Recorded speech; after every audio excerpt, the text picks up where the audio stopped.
ایک بادشاہ تھا، اس کے پاس ایک بہت پرانی کشتی تھی۔ اب وہ کافی عرصہ استعمال نہ کرنے کی وجہ سے اس کا رنگ خراب ہو چکا تھا۔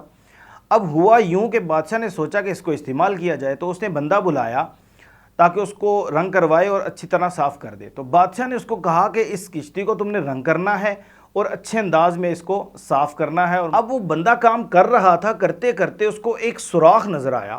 اب وہ سوراخ جب نظر آیا تو سوراخ اس نے دیکھا، تو وہ تھوڑا بہت لکڑی کا کام بھی جانتا تھا، تو اس نے کیا کیا، اس سوراخ کو بھی مکمل طور پر بھر دیا اور ٹھیک کر دیا۔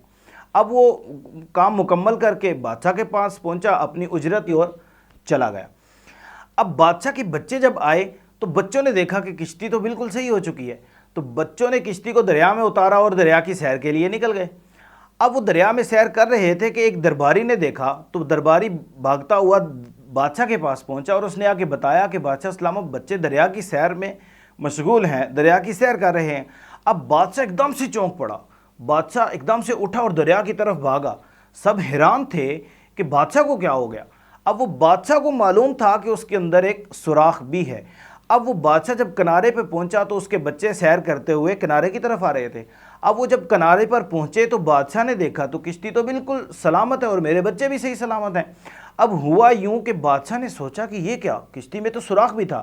اب اس نے اس کام کرنے والے کو بلایا، اس نے کہا کہ اس کو بلایا اور بلا کے پوچھا کہ تم نے رنگ کرنے کے علاوہ کوئی اور کام بھی کیا تھا؟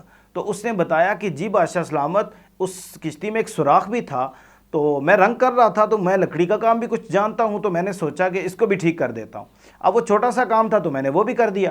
اب بادشاہ نے اس کو کہا کہ تمہارے لیے یہ چھوٹا کام تھا، لیکن یہ میرے بچوں کی جان کی حفاظت کا کیسا سامان ہوا کہ تم نے وہ چھوٹا سا سوراخ ٹھیک کیا، تو میرے بچوں کو معلوم نہیں تھا کہ اس میں سوراخ بھی ہے، تو بچے دریا کی سیر کے لیے گئے، تو میں ایک دم سے پریشان ہو گیا کہ میرے بچے تو ڈوب چکے ہوں گے، لیکن وہ تمہارا چھوٹا سا کام کرنا یہ میرے بچوں کی زندگیوں کا سہارا بنا۔ بادشاہ نے اس کو بہت سارے انعام و اکرام سے نوازا اور بہت مال دے کر اس کو روانہ کر دیا۔